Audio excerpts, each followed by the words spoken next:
Tonight, breaking news and new developments of a deadly mass shooting in Boulder, Colorado.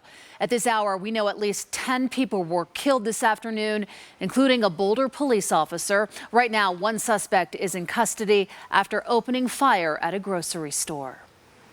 At 14:30 hours, the Boulder Police Department began receiving phone calls of shots fired in the area and a phone call about a possible person with a patrol rifle. Officer Talley responded to the scene, was the first on the scene, and he was fatally shot. The Boulder Police Department says the fallen officer, as you heard there, is 51-year-old Eric Talley. They say he was an outstanding officer and had been with the department since 2010. It's expected the investigation at the crime scene will take about 5 days to complete, and police say they'll work around the clock to identify the other victims. Fox's Hunter Davis shows us how this all unfolded. A chaotic scene as dozens of law enforcement officials, including a SWAT team, responded to reports of an active shooter at a grocery store in Boulder, Colorado, Monday afternoon. There was loss of life. We have multiple people who were killed in this incident.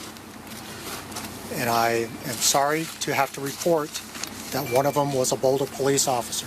The suspect reportedly firing several shots. All of a sudden, we heard in succession, boom, boom, boom, and then by the third one, we're like, gotta get out of here. Witnesses say a man wearing tactical gear carrying an AR-15 style weapon with dark hair and a beard opened fire outside of King Soopers, prompting customers and employees inside the grocery store to take cover as the gunshots continued. There is no ongoing public threat. That we do have a person of interest in custody. At one point, cameras captured police escorting a shirtless, shoeless man in handcuffs with a bloody leg across the parking lot. His involvement is not clear at this point. Authorities escorted the man to an ambulance, which left the scene for a nearby hospital minutes later.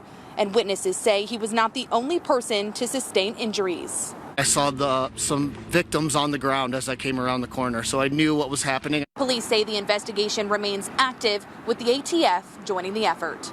Hunter Davis, Fox News. Fox 13 News spoke with retired Salt Lake City Police Chief Chris Burbank about this deadly mass shooting in Colorado. He says the ways law enforcement handle these situations has evolved over the years. Things changed a number of years ago, really starting in Colorado, interestingly enough, with Columbine. And the idea of waiting and assessing too long is very dangerous to the outcome and to the public.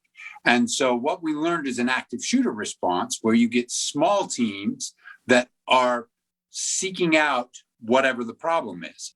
Burbank says it's important for law enforcement to learn exactly what that problem is on scene as soon as possible and then respond immediately. Fox 13 News will continue to follow this story as things develop over the next several days, both on air and online, as well as streaming 24/7 on our Roku and Fire TV apps.